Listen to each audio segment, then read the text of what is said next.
সংকল্পৰ শক্তি।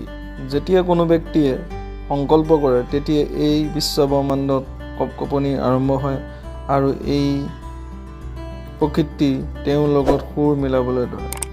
কোনোবাই সঁচা কথা কৈছিল, কোনো এটা কাম বা কাৰ্যত যদি অতি মনোযোগেৰে অতি দৃঢ়তাৰে বিচাৰা তেন্তে গোটেই পৃথিৱীখনে তোমাক সেইটোৰ লগত লগ লগাই দিবলৈ এক হৈ যায়। কিন্তু চৰ্ত আছে, মনৰ পৰা প্ৰকৃতভাৱে বস্তুটো কিনি বিচাৰিব লাগিব। থমাছ এলভা এডিছনে বাল্ব বনাম বুলি সংকল্প লৈছিল।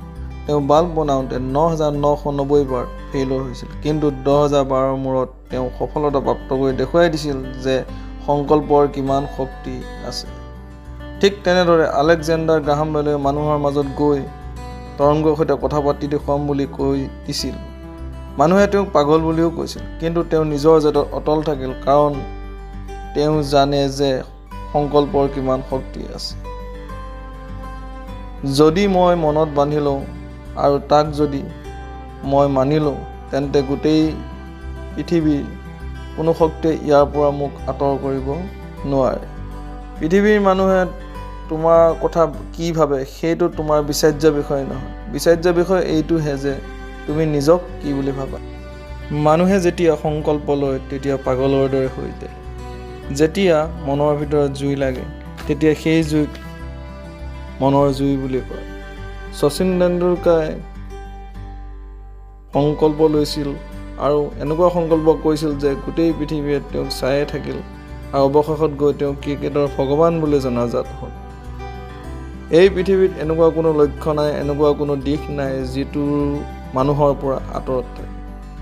সেয়া লাগিলে বিল গেটছেই হওক, ষ্টিভ জবেই হওক, সন্দীপ মহেশ্বৰীয়ে হওক, জেক মায়ে হওক বা নৰেন্দ্ৰ মোদীয়ে হওক বা অন্যান্য কোনোবাই হওক, তেওঁলোকে নিজৰ পথত যে কৃতকাৰ্যতা হৈছিল তাৰপিছত কি ৰহস্য আছে জানেনে? এওঁলোকে কেতিয়াও ভবা নাছিল যে আমি কৰিব নোৱাৰোঁ। তেওঁলোকে ভাবিছিল যে আমাৰ বাহিৰে কামটো অন্য কোনেও কৰিব নোৱাৰে। তুমি জীৱনত এটা সিদ্ধান্ত লোৱা আৰু নিজকে নিজে কোৱা যে মোৰ জন্ম কিবা নহয় কিবা কামৰ কাৰণে হৈছে আৰু মই এই কামটোক সম্পূৰ্ণ কৰিম। তোমাৰ এইটো বিশ্বাসে তোমাক সকলোতকৈ আগৰ শাৰীত ৰাখিব। মাথো প্ৰয়োজন আছে এটা বিশ্বাস, এটা সংকল্প যিটোৱে তোমাৰ তাৰ লগত বান্ধি ৰাখিব। আজি তুমি নিজকে নিজে শপত লোৱা যে যেতিয়ালৈকে মই মোৰ লক্ষ্যত উপনীত নহওঁ তেতিয়ালৈকে মই ৰৈ নাথাকোঁ। সমস্যা আহিলেও কান্দি নাথাকোঁ। কাৰ্য সম্পূৰ্ণ নোহোৱালৈকে মই টোপনি নামাৰোঁ। এই পৃথিৱীত দুই ধৰণৰ মানুহ থাকে। এজন সেইজন যিজনে নিজক দুনিয়াৰ কাৰণে সলনি কৰে, আনজন সেইজন যিজনে দুনিয়াক নিজৰ কাৰণে সলনি কৰে।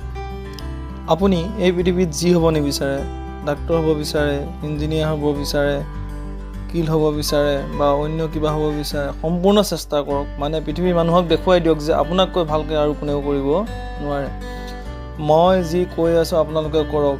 এলাহ লাগিছে, আজি কৰিম, কালি কৰিম, ১ তাৰিখৰ পৰা কৰিম, এনেকুৱা কথা মুখৰ পৰা নুলিয়াব। আপোনালোকে নিজৰ লক্ষ্যৰ প্ৰতি গুৰুত্ব দিয়ক। নিজৰ লক্ষ্যক এলেহা কৰা মানে নিজকে নিজে জিৰতে মাৰি পেলোৱা। যদি আগৰ পৰাই আপুনি জেদি, তেনেহ'লে কমেণ্ট বক্সত লিখি দিয়ক #IamZedi।